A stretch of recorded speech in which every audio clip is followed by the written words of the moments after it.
You see, over the past decade, the feminist agenda has seen increased implementation, pressuring more and more companies to bring women into their ranks by law. These companies were obligated to meet gender quotas, with mandates to fill certain positions with female talent, such as board members and regional or global heads of departments like marketing and procurement. However, this pursuit of gender diversity came at a cost. Imagine you're at the helm of a large corporation, and you know that hefty fines await if you don't appoint at least 5 females as department heads for your global operations spanning over 100 countries. Now, envision a scenario where, for these key roles, there's a scarcity of qualified or experienced women capable of excelling in the job. What do you do in such a situation? The answer is clear: you still need to hire women, but you might not have the seasoned candidate you're accustomed to. Consequently, companies are compelled to offer these positions to less experienced candidates, often at more junior levels. This inevitably results in a chain reaction of consequences. Inexperienced women find themselves navigating senior roles, grappling with immense pressure, and frequently making costly mistakes. All the while, they often demand salaries equal to or even surpassing those of their male counterparts. Why are corporations showing hesitation when it comes to hiring women? Both women and men have the potential to achieve great things and contribute significantly to organizations. But the workplace culture has taken a turn. You've probably heard of individuals falsely accused of misogyny or harassment, resulting in their termination and permanent financial ruin, as no other company would take them in.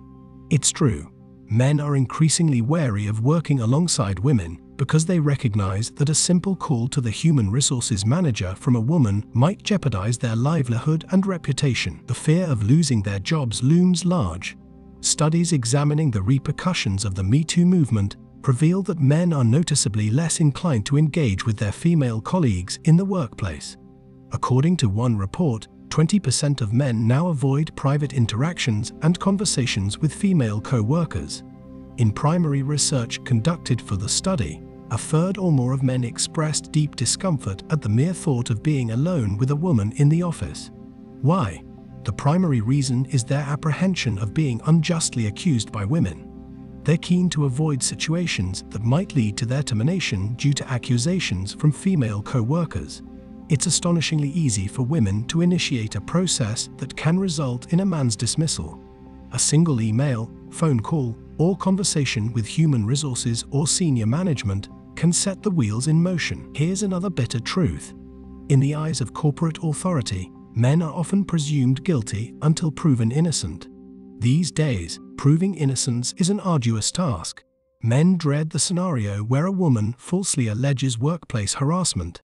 It can cost a man his job, future employment prospects, reputation, and self-esteem. This is the significant advantage that women possess over men in the workplace. Given these circumstances, it shouldn't be surprising that 21% of men admit to hesitancy in hiring women for positions requiring close interaction, such as business travel. Furthermore, 19% of men express reluctance to hire women considered conventionally attractive by societal standards. This survey, conducted among employees across various industries, unveiled some thought-provoking findings. It's essential to note that earlier surveys did not return such results. In past surveys, men exhibited greater comfort in their interactions with women in office environments. To put it in perspective, 15% of men in previous surveys, compared to 21% in recent ones, indicated they'd be less inclined to consider women for roles necessitating close interpersonal collaboration. What this underscores is a growing apprehension among men towards women over time, especially in the past decade. It's a testament to their preference for more open interactions with their male counterparts. In cubicles, meetings, and boardrooms, they favor collaborating with other men. Here, they can freely exchange information, discuss ideas, and coordinate their schedules. It only takes one baseless accusation to potentially unravel everything. In a society where women's statements often carry significant weight, one false allegation can be devastating. So, let's not rush to point fingers at men. They're simply reacting to the evolving landscape, particularly with the rise of movements like Me Too. In the interest of fairness, It's worth noting that it's not just men who exhibit apprehension towards women. Women, too, appear to be hiring fewer women in general. According to the preceding survey, over 10% of both men and women expressed a reduced likelihood of hiring attractive women. This trend may be attributed to the pervasive belief that attractive individuals are more credible, a notion often reinforced by popular culture. The reality is that the typical modern woman of today, often perceived as attractive, resides beyond the common man's grasp. In virtually every movie, irrespective of its vintage, the leading character is invariably either the most stunning woman or the most dashing man. They're portrayed as infallible champions of justice in society. Meanwhile, antagonists and malevolent characters tend to be depicted as aged, strikingly beautiful, and bearing scars that render them visually unattractive. It's hardly a surprise then that neither men or women are keen on engaging attractive women in professional settings. Men find navigating the complex issue of harassment really annoying. For instance, two male colleagues sharing harmless banter among themselves could find themselves unjustly accused of harassment. It's quite understandable why men avoid situations where they are alone with women to mitigate potential risks that could jeopardize their careers. Regrettably, this development has prompted protests from women who now bear less of the burden of working late into the night on projects at the office, knowing their professional standing is secure.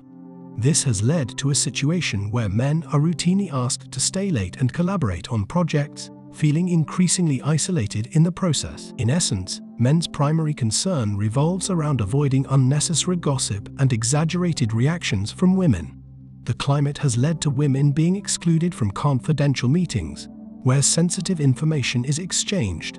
Consider, for instance, having to share insights with a co-worker in a confined conference room. In such situations, opting for a male companion seems more conventional, given the potential for others to misconstrue inviting a woman's peculiar behavior.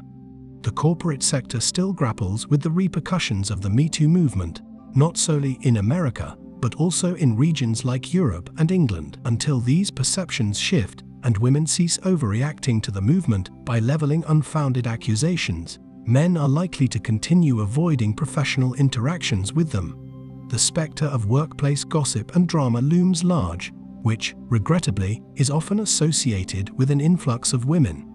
As a result, companies may discreetly opt for fewer female hires, foreseeing that increased female representation may lead to heightened workplace drama, which, in turn, might negatively impact productivity and profits. Thus, it has become unprofitable for companies to risk hiring women. After all, it's not like they can stop hiring men just because women are uncomfortable. And that's it for today on Sigma Traits.